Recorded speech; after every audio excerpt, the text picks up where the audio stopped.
News में हूँ आपके साथ प्रीति चौहान। आइए शुरुआत करते हैं मुख्य समाचारों के साथ। पंचायती राज मंत्री वीरेंद्र कंवर ने ग्राम पंचायत प्लाहटा में चेक डैम का किया भूमि पूजन। किसानों की आय को किया जाएगा दोगुना। कांग्रेस अध्यक्ष कुलदीप राठौर की नवनियुक्त सह प्रभारी के साथ हुई बैठक। बोले कोरोना काल में कांग्रेस कर रही लोगों की मदद। लोकसभा सीट से जल शक्ति महेंद्र सिंह को उतारे जाने की हुई चर्चा। चुनाव लड़ने का नहीं कोई इरादा, बोले महेंद्र सिंह।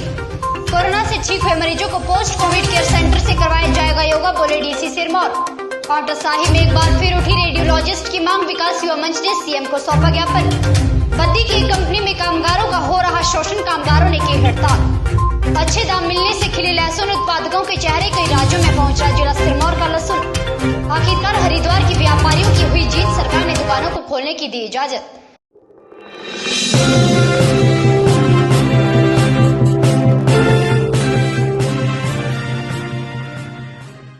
विस्तार से पंचायती राज मंत्री वीरेंद्र कंवर द्वारा आज ग्राम पंचायत प्लाहटा के गांव कोठी में चेक डैम का भूमि पूजन किया गया। ग्रामीणों की लंबे समय से मांग थी। पंचायती राज मंत्री वीरेंद्र कंवर ने बताया कि कृषि विभाग के द्वारा स्थानीय गांव में चेक डैम बनाया जाएगा, जिससे गांव के हर खेत को पानी मिलेगा। उन्होंने कहा कि जल संरक्षण के साथ साथ खेतों तक पानी पहुंचाने से किसानों की आय को भी दुगुना किया जाएगा।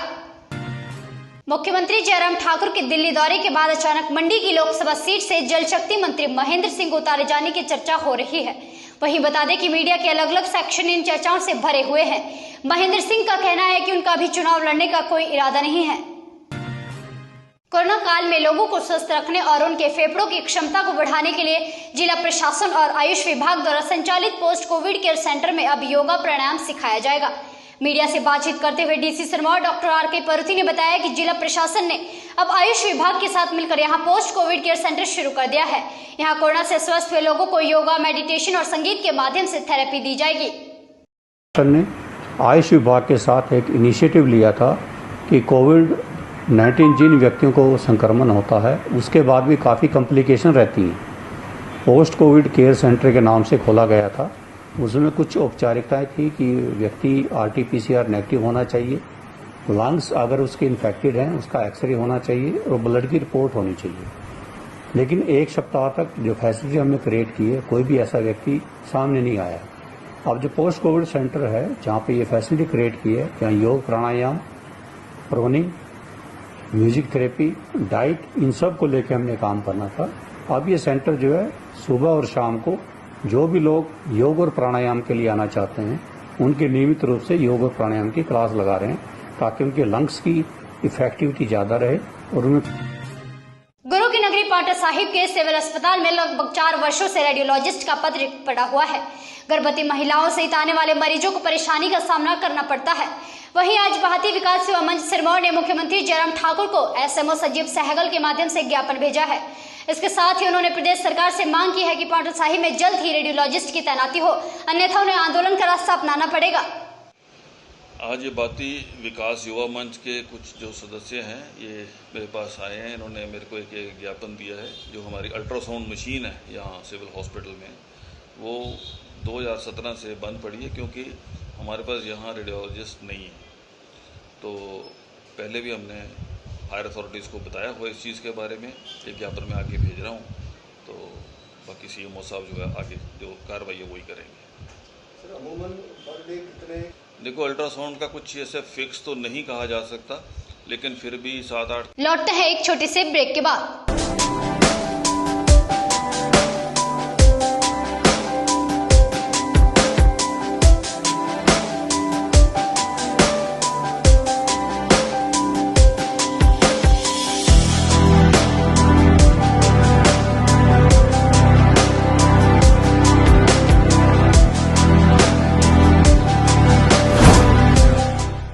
भूषण ज्वेलर्स, अनमोल रिश्तों के लिए।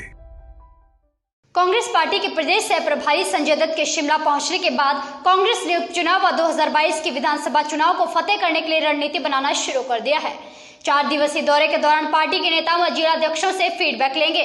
उन्होंने आज पार्टी के विधायकों से मिलकर फीडबैक लिया, जिस पर कांग्रेस प्रदेश कुलदीप राठौर ने कहा कि जनता भाजपा की नीतियों को समझ गई है और आने वाले समय में प्रदेश में कांग्रेस की सरकार बनेगी।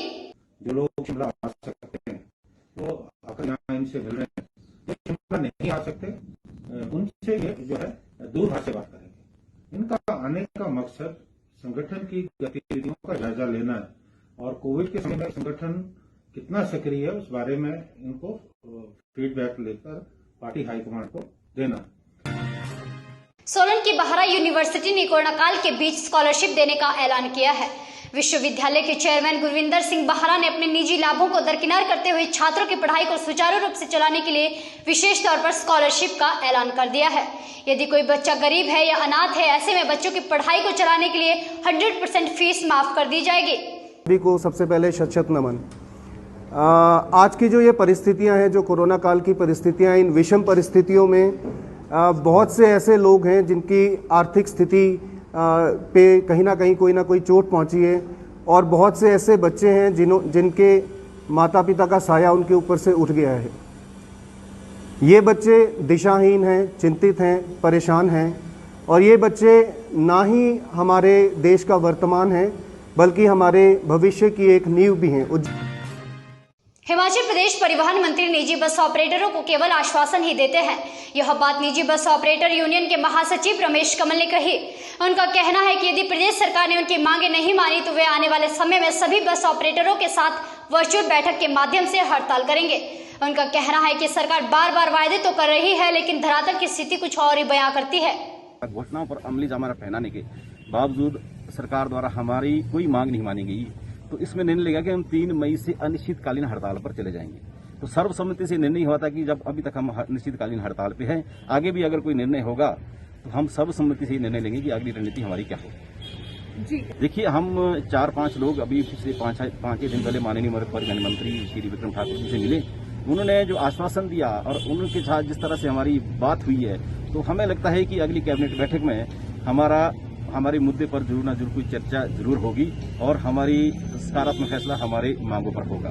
और उन्होंने ये एक्चुअली हमें ये उम्मीद थी कि जो पिछली जो कैबिनेट नूरपुर में खेल मंत्री राकेश पठानिया ने पंचायत प्रतिनिधियों से अपने गांव को कोरोना मुक्त बनाने के लिए कोरोना हारेगा हम जीतेंगे के संकल्प के साथ कार्य करने का आह्वान किया है। वहीं राकेश पठानिया ने मंगलवार को स्थानीय नगर परिषद हॉल में पंचायत प्रतिनिधियों के साथ विकास खंड में 10 जून से शुरू होने वाले मैं स्वस्थ मेरा गाँव स्वस्थ अभियान को लेकर भी बैठक की गई। स्वस्थ मेरा गाँव भी स्वस्थ, इस अभियान का आज दूसरा दिन था।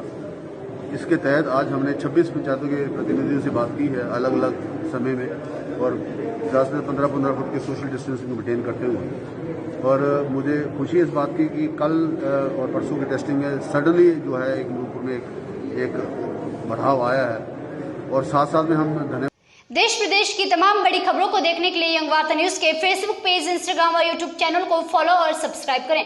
साथ ही बेल आइकन दबाना ना भूलें। इसके साथ ही यंग वार्ता से जुड़ने के लिए www.yangwarta.com वेबसाइट पर भी विजिट करें। और आज के लिए फिलहाल इतना ही।